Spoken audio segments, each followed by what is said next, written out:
अगर आप प्राणायाम सही ढंग से करना नहीं जानते, आपको नहीं पता कि सांस लेने की सही विधि क्या है, पूरक, कुंभक और रेचक का सही अनुपात क्या है, किस उम्र में किस व्यक्ति को कितना प्राणायाम करना चाहिए, तो प्राणायाम आपके लिए नुकसानदायक हो सकता है। प्राणायाम करने के बावजूद आपको कई सारी बीमारियां हो सकती हैं।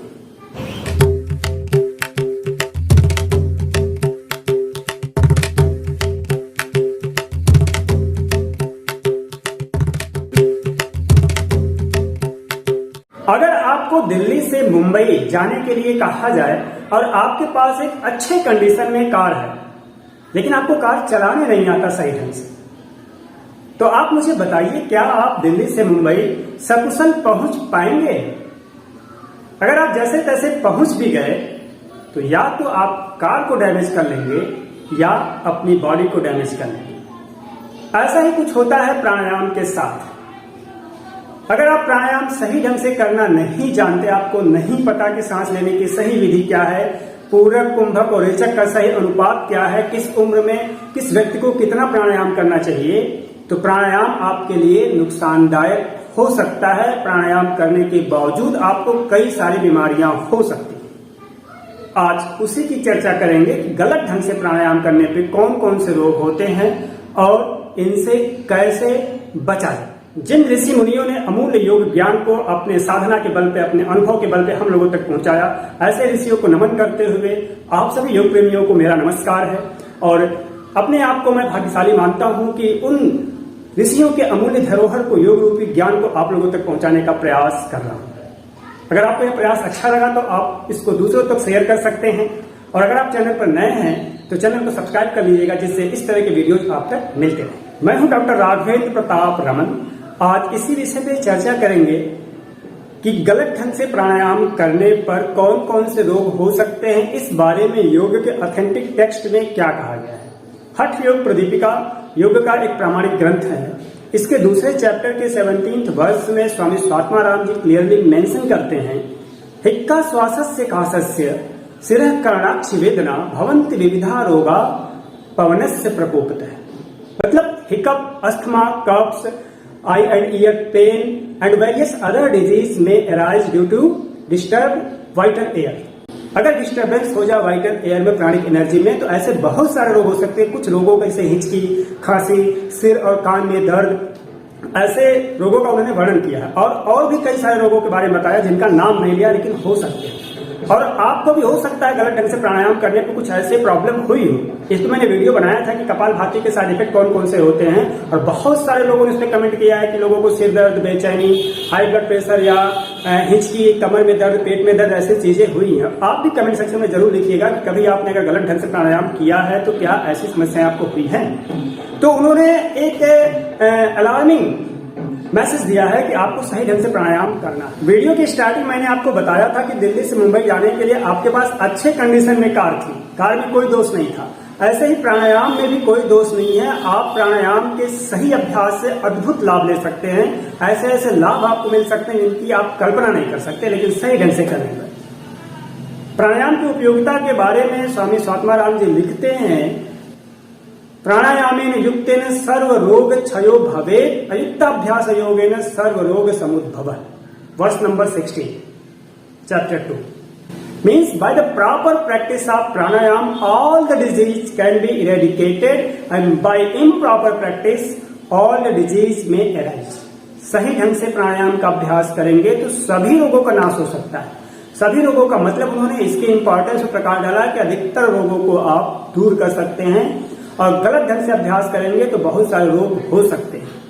सही ढंग से प्राणायाम कैसे करना है इस बारे में भी उन्होंने बताया है। कैसे? यथा सिंहो गजो व्याघ्रो भवेद् वस्य शनैः शनैः तथैव सेवितो वायु अन्यथा हन्ति साधकम्। As the lion, elephants and tigers are controlled gradually, in the same way we should control air।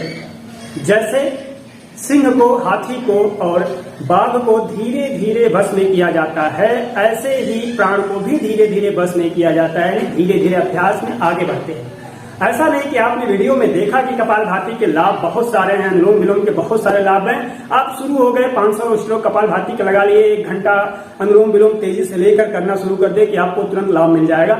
नहीं, नुकसान हो सकता है और होता भी है। ऐसे लोगों के अनुभव हैं जो हमसे लोग शेयर करते हैं। आपको धीरे धीरे अभ्यास में आगे बढ़ना है और इसीलिए एक योग गुरु की आवश्यकता पड़ती है, एक योग एक्सपर्ट की जरूरत पड़ती है। सिर्फ वीडियो देखकर अगर आप अभ्यास करेंगे तो वही होगा कि जैसे आप यूट्यूब देखकर कार चलाना शुरू कर देते हैं ना। एक बार आप किसी से सीख लीजिए, उसके बाद अभ्यास करिए, अपनी शारीरिक क्षमता के अनुसार, अपनी शारीरिक जरूरत के अनुसार अभ्यास करिए। अब ऐसा ना हो कि आप दुबले पतले हो और आपको जरूरत नहीं है भस्त्रिका करने की, बहुत तरीकों आप भस्त्रिका करने लगे, आप कपालभाति करने लगे, पता चले आपके अंदर जो रस, रक्त, मांस, मेद, अस्थि, मज्जा, शुक्र है अगर उसका इम्बैलेंस हो गया तो आपको बीमारियां हो सकती हैं। इसलिए पहले समझिए अपने शरीर की प्रकृति को, अपने योग एक्सपर्ट से मिलिए, उनको बताइए, वो आपको बताएंगे कि आपको कितना अभ्यास चाहिए। अच्छी चीज सेहत के लिए जो अच्छी चीज है उसका भी अगर आप मिसयूज करेंगे तो आपको नुकसान हो सकता है। नमक उतना ही स्वादिष्ट होता है जितना जरूरी है, अधिक डाल देंगे तो टेस्ट गड़बड़ हो जाएगा, नमक नहीं रहेगा तो भी टेस्टलेस हो। घी स्वास्थ्य के लिए बहुत अच्छा है, लेकिन अगर आप घी पीते रहें तो आप जानते हैं क्या हो जाएगा, पेट गड़बड़ हो जाएगा और भी सारी बीमारियां हो सकती हैं। आप जानते हैं, बताने की जरूरत नहीं। इसीलिए टेक्स्ट को फॉलो करिए, एक्सपर्ट को फॉलो करिए, आपको सही ढंग से प्राणायाम या और भी जो योग के अभ्यास है कैसे करने हैं आपको बताएंगे, नहीं तो नुकसान तय है। प्राणायाम करने का तरीका भी आगे उन्होंने बताया है कि कैसे आपको पूरक करना है, कैसे कुंभक करना है, कैसे रेचक करना है, यानी कैसे आपको इनहेल करना है, कैसे एक्सेल करना है और कैसे ब्रीथिंग को होल्ड करना है। अगर आप उस टेक्निक को समझ लिए, इस फार्मूला को समझ लिए, इस मंत्र को समझ लिए तो आपसे गलती नहीं होगी। हमेशा इसको ध्यान में रखिएगा। क्या कह रहे हैं कि युक्तम युक्तम त्यजेत वायु, युक्तम युक्तम च पूरयेत, युक्तम युक्तम च बंधिया देवम सिद्धिम वाप्नुयात्। युक्तम युक्तम कितनी बार कहा गया है? कई बार कहा गया है। क्यों कहा गया है? क्योंकि युक्ति पूर्वक आपको पूरक करना है, युक्ति पूर्वक आपको रेचक करना है, युक्ति पूर्वक होल्ड करना है। अगर आप ऐसा करते हैं तो आपको सिद्धि मिलेगी। हालांकि ये उच्च स्तर के साधकों के लिए भी कहा गया है, लेकिन हमारे आप जैसे सामान्य साधकों के लिए भी ये उतना ही यूजफुल है। युक्तम युक्तम क्यों कहा गया? हर प्राणायाम के करने का तरीका अलग अलग है। आपने देखा होगा कपालभाति में कोई लोग मुंह बिगाड़ के ऐसे करते हैं, किसी को अनुलोम विलोम करते हुए आप देखते होंगे तो